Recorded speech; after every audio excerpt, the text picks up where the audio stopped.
Metz local chapter of Catholic Pax Christi, which is a movement that's sponsoring this event, this presentation. Before we begin, I would like to introduce our other members who are here. Jane, where are you? Jane Griffin, okay, from Stoughton, and Linda Taylor and Karen Brennan, both from North Attleboro. Sheila Matthews from Somerset. And we meet here monthly at La Salette to discern how to bring about justice and a peaceable world through prayer, study, and action. So we will begin with prayer.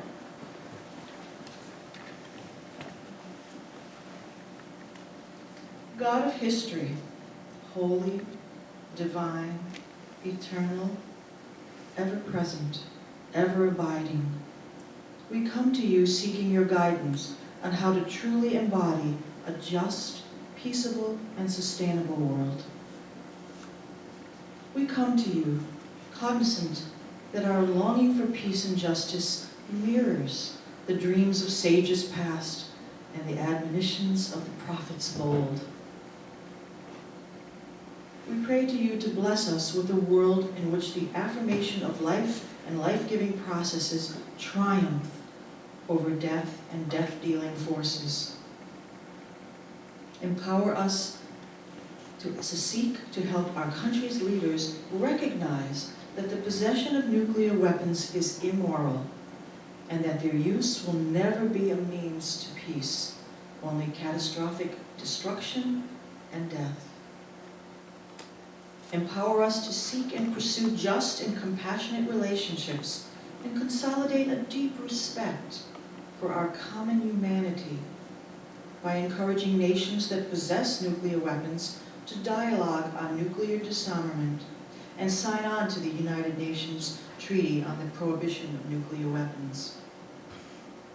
We pray this evening knowing that there is a surplus of fear and a deficit of hope in our world today, and that there are raging wars even as there are those waging peace. We humbly seek your blessings that we may first imagine a different future where peace is no longer the alternative but the imperative, and then seek to fashion a world that is at once sustainable, peaceable, and equitable. May we be worthy instruments of your peace. Amen? Amen. Amen. Now introduce.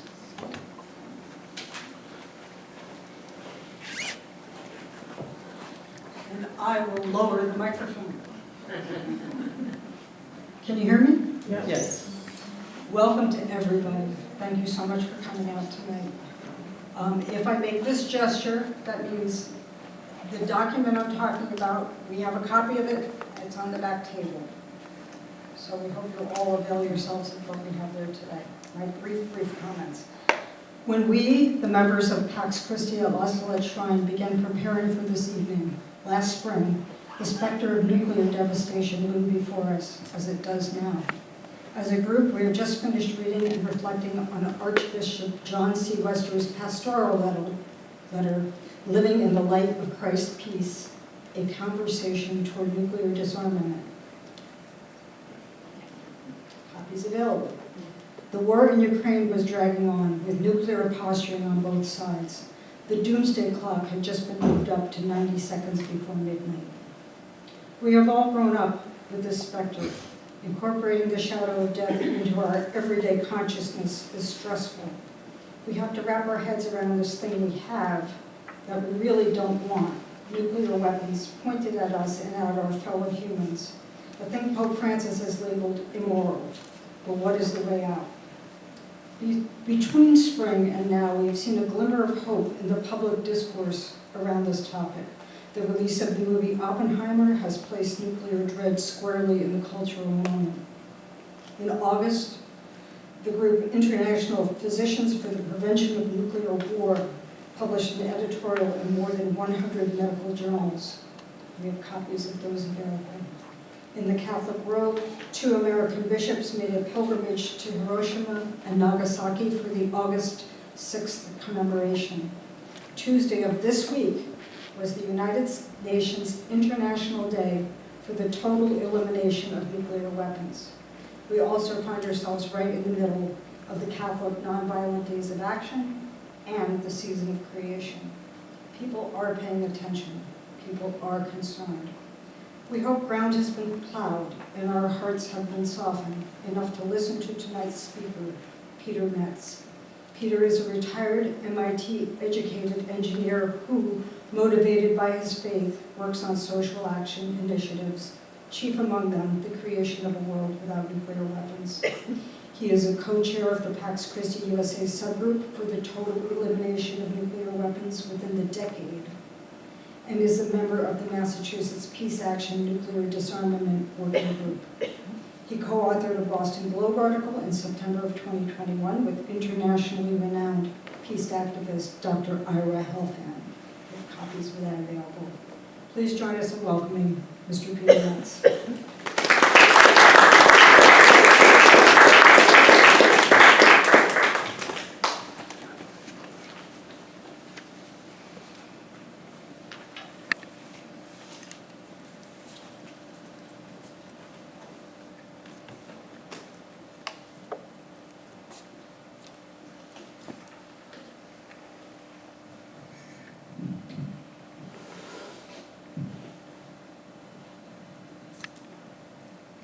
Linda, thank you very much. As you noted, I'm uncomfortable being positioned behind a fixed microphone. In the community where I live, we have a nice auditorium, and it's modestly equipped, but one of the things it has is a headset microphone, which is wireless, and it gives me total freedom. So I can walk around, wave my arms, and the kinds of things I like to do to reinforce what I'm trying to say. So now I can't wave my arms because if I do that.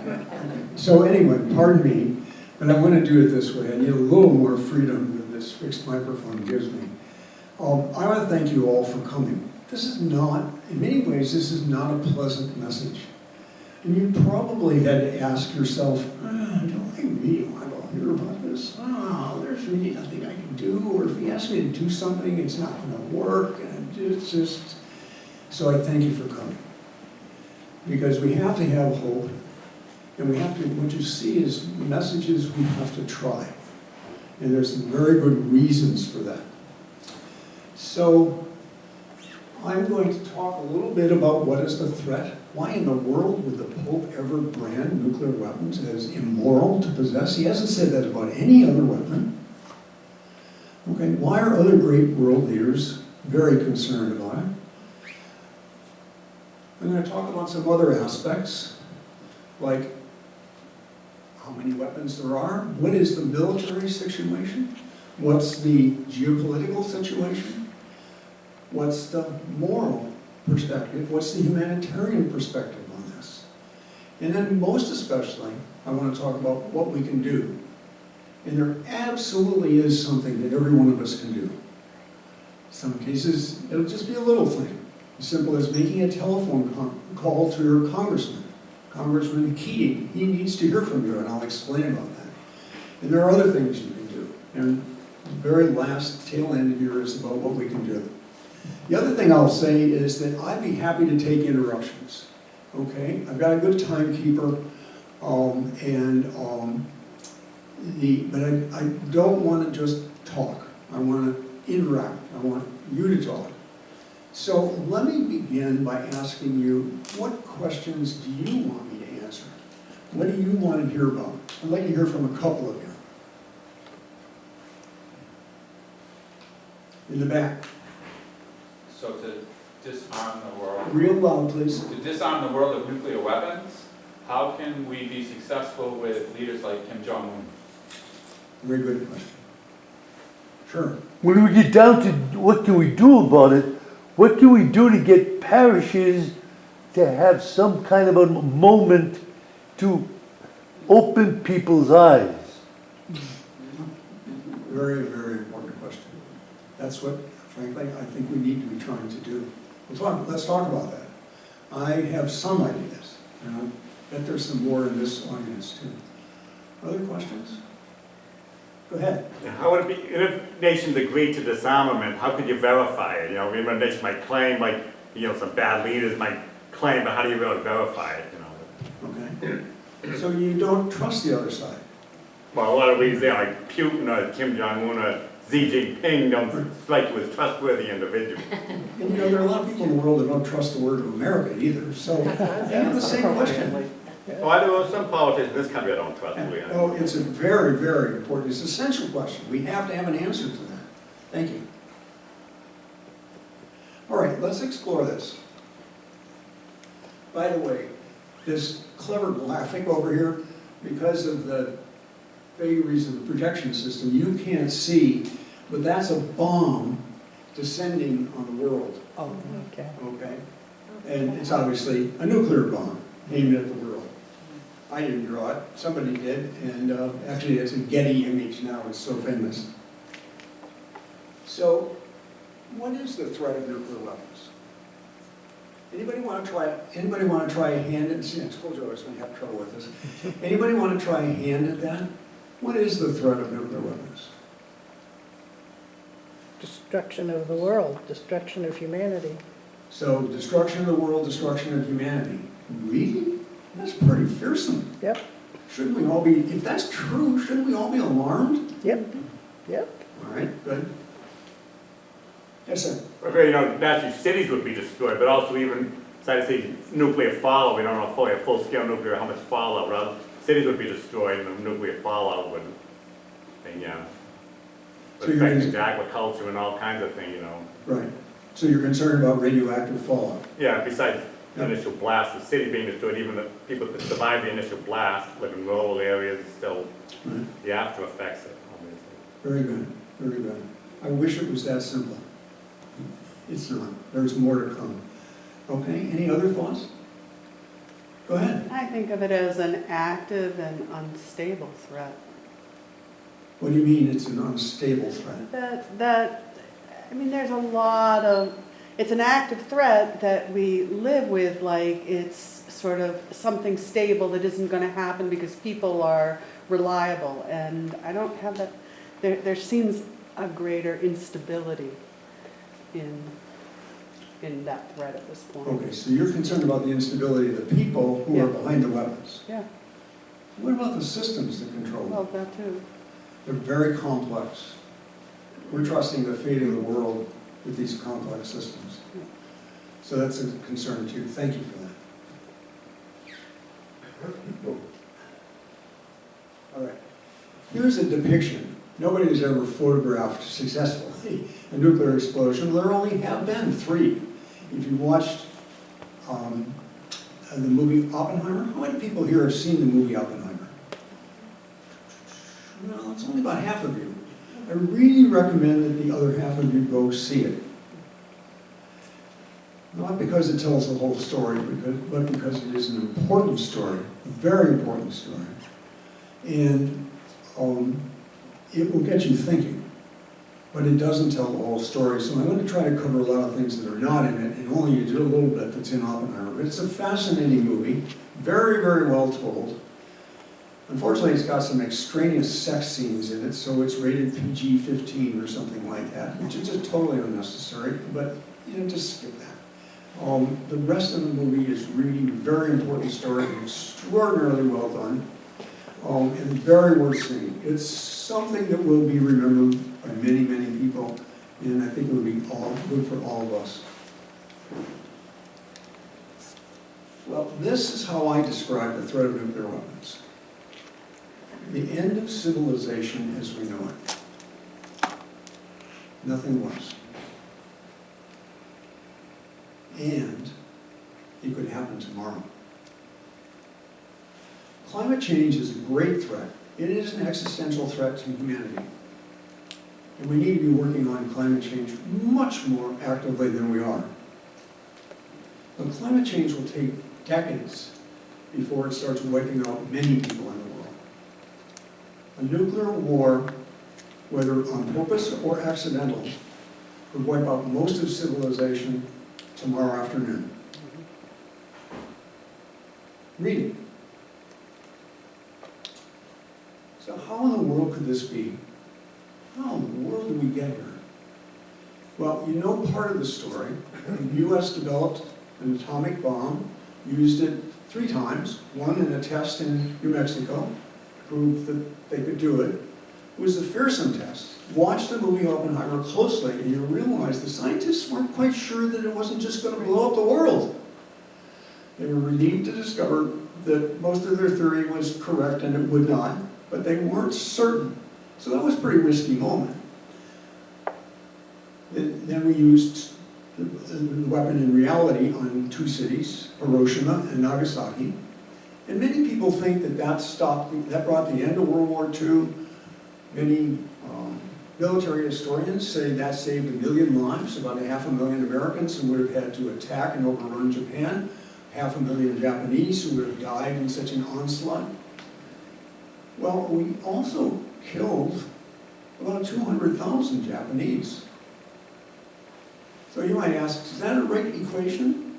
Kill 200,000 in order to save 1 million? You can ask, okay? It's not useful to argue this question anymore. It's past, it happened 76 years ago. There were good people who thought they were doing the right thing.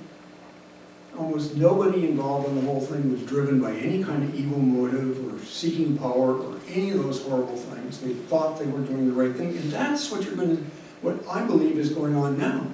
Most of the people who are behind and have brought about the dilemma that we face think they're doing the right thing, but they just haven't thought it all the way through. They don't understand the full implications, and they're not willing to face the risks that they've put all of humanity in. How many nuclear weapons in the world? A couple of guesses, please. 15,000? 15,000. You get the prize. We don't need to go on. It's about right, okay? But officially it's 12,500 amongst the ones we can count, but there are probably another 3,000 that we can't actually definitively count. These are the ones that are called tactical nuclear weapons. You've heard about that in recent months, in the last year and a half, because everybody says Vladimir Putin has threatened to use a tactical nuclear weapon in Ukraine, or multiple ones. A tactical nuclear weapon is smaller than the strategic kind at number 12,500. And that's a pretty official count. And we can get into how we actually know that. But look at what it says at the top. There once were 70,000. So the situation was much worse. Yes, true, it was much worse. But it's still a threat to civilization, a huge threat to civilization. When there were 70,000, they didn't understand what a threat it was. And they didn't know about the atmospheric effects that I'm going to hear about in just a few minutes, which are the real peril. It's not from the blast and the fire. That will kill millions and millions of people. But the atmospheric effects will cause millions of people to starve to death. From a nuclear war, it doesn't make much sense, but I'll try to explain to you how that happens. How many nations have nuclear weapons? Again, I'd like a guess or two. 12. Sorry? 12. 12. Another guess? 6. 6? Okay, well, you're both close, but not on. 9.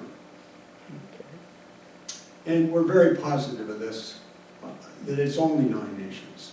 In fact, several nations have given up their nuclear weapons program over the past several decades. Okay, South Africa, most notably. In fact, the premier or president of South Africa, Willem de Klerk, who also was responsible for freeing Nelson Mandela, ordered the cessation of South Africa's program to develop a nuclear weapon. And it was far advanced. He canceled it. He's won the Nobel Peace Prize for that. It was a heroic act, back about the turn of the century, a little before the turn of the century. So we're at 9. Several of them more recent. As you can see, the most recent is North Korea, 2006. There is also a list of the number of nuclear weapons that each of these countries possess. Now, in the case of US and Russia, We know that number exactly. How would we know that exactly? Well, we have treaties. Remember it was 70,000? Around about the time, in the mid-80s, it got to be that number. The world rose. There were huge protests, 1 million people in Central Park. And it alerted even Ronald Reagan, and several other things did. And at the same time, Mikhail Gorbachev, who was then the head of the Soviet Union, became convinced he had to do something about it. And he and Ronald Reagan got together and they started a series of negotiations that have gone on over the years that have brought this decline from 70,000 to 12,000, 15,000, something like that.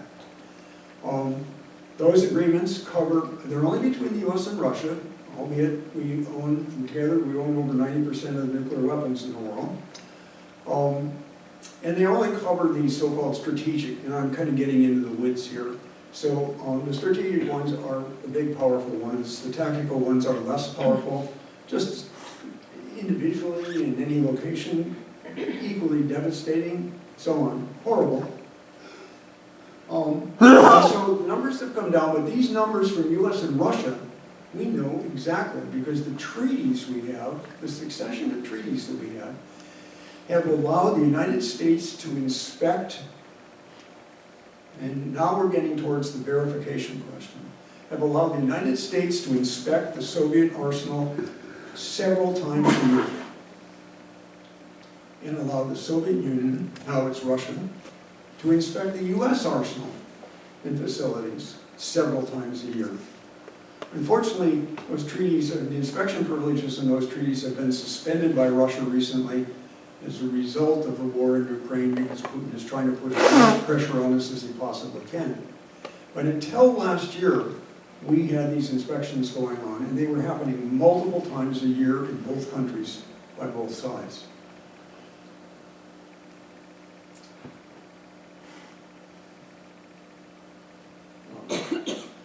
So what's the impact of a nuclear explosion? And then we'll get to nuclear war. This is Hiroshima, right after the nuclear weapon was used against Hiroshima. In the middle is one of the few buildings that survived, which has now been preserved in Hiroshima as a peace memorial. I'm very lucky. I'm going to be there next March. I'm going with a group of Pax Christi people who on a pilgrimage were going to Hiroshima and Nagasaki to see these things, to meet with Japanese leaders on these issues. The Japanese are in a very strong move towards eliminating nuclear weapons in Japan because they know the horrors.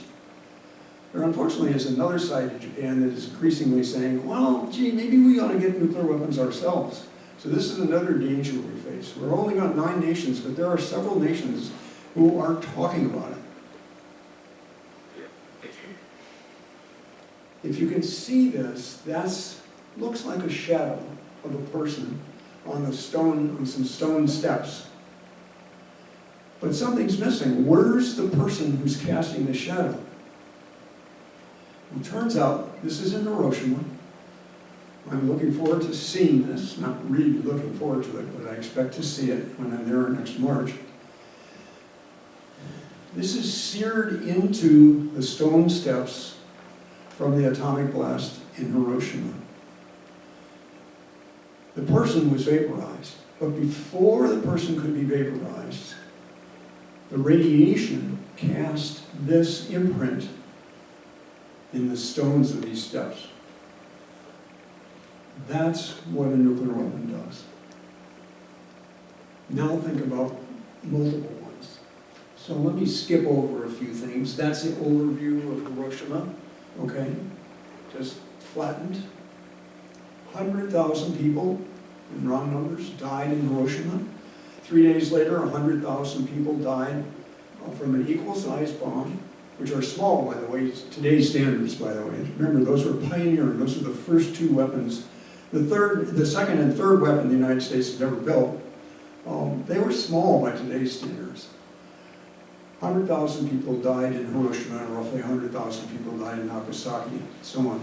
Not all of them instantly. Some of them it took several years. You can imagine what their death was like. But the two cities have rebuilt. And I'm told, and I'm looking forward to seeing this, Hiroshima is actually quite a beautiful city today. A lot of it is dedicated to peace work. A lot of it. So this, you're not going to see the picture very well, but I hope you'll hear the sound. This is a man to whom I owe part of my determination to eliminate nuclear weapons from the world. This is Dr. Ira Helfand. He's a physician. He's recently retired from his practice, but not from his advocacy against nuclear weapons, which he's been doing for over 20 years. He's a physician in Western Massachusetts. A speech that he gave some years back really made me pay attention to this issue, and is pretty much responsible with my Catholic upbringing and listening to Pope Francis and other great world leaders like that, for my deciding that this is the thing that I should work on. So this is Dr. Ira Helfand, and he's going to describe what happens in a nuclear attack on a city. Now let's see if I can get the sound to work. Let's see what happens if I just do this.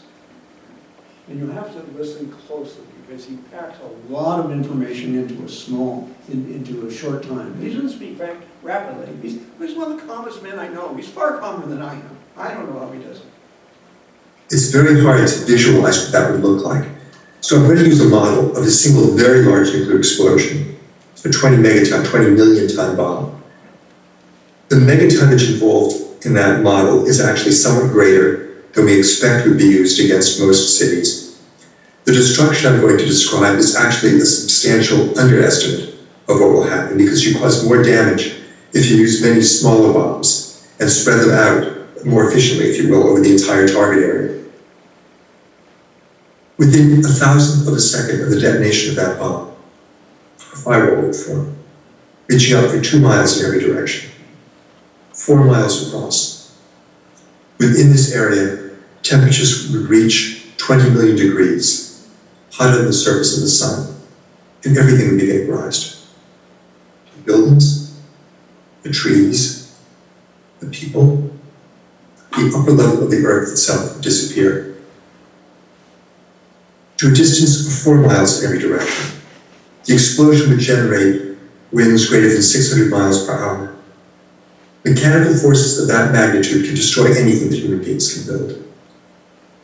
To a distance of 6 miles in every direction, the heat would be so intense that automobiles would melt. And to a distance of 16 miles in every direction, the heat would still be so intense that everything flammable would burn. Paper, cloth, gasoline, heating oil, they would all ignite.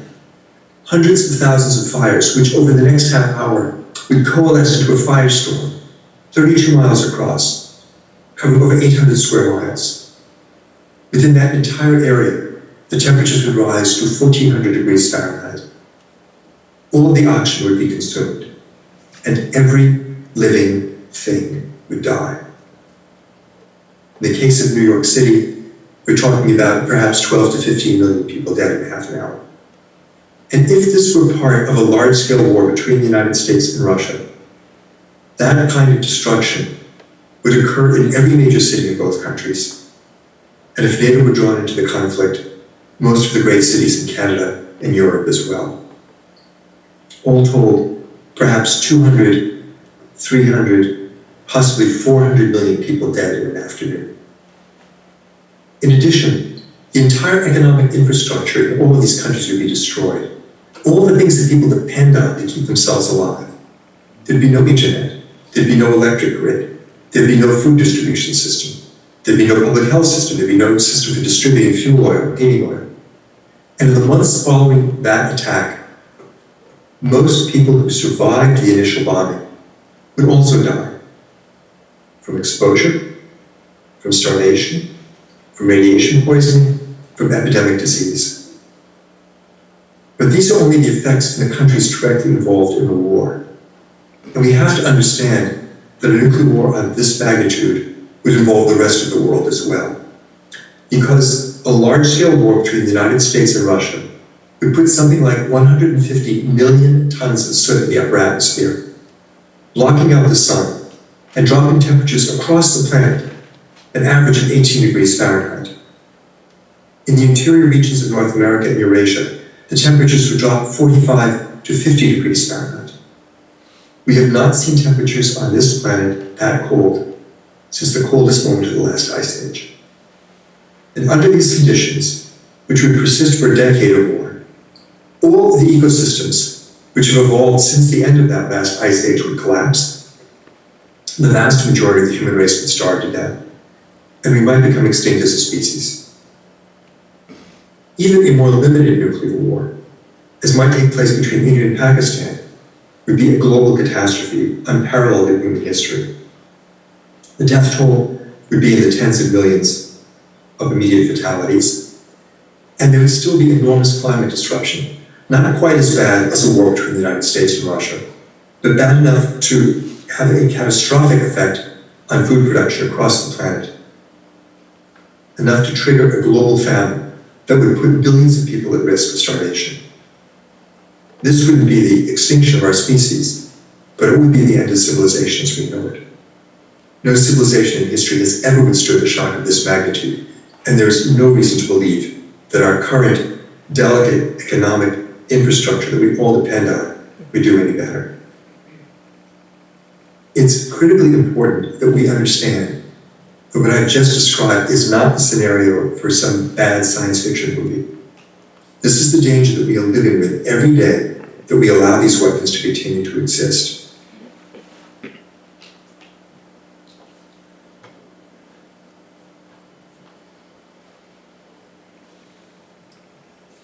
For most of you, that's probably pretty hard to listen to.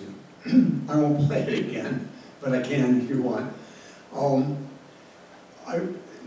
Ira Helfand has been at this business for over 20 years. He's a co-founder of, he's a principal of the International Physicians for the Prevention of Nuclear War, the first organization that really got up and said, we have to stop this madness. They were responsible for alerting Mikhail Gorbachev, and to some extent responsible for alerting Ronald Reagan. Originally, the International Physicians for the Prevention of Nuclear War were a couple of doctors in Russia and a couple of doctors in the United States. Now it's a worldwide organization. They won the Nobel Peace Prize about 15 years ago because they created all of this stir and that led to these treaties. Ira Helfand has been a co-president of that organization. He's also been a founder of, in the United States, the Physicians for Social Responsibility, which has really taken up this cause, as well as the cause of climate change. Back there in the back, there's a handout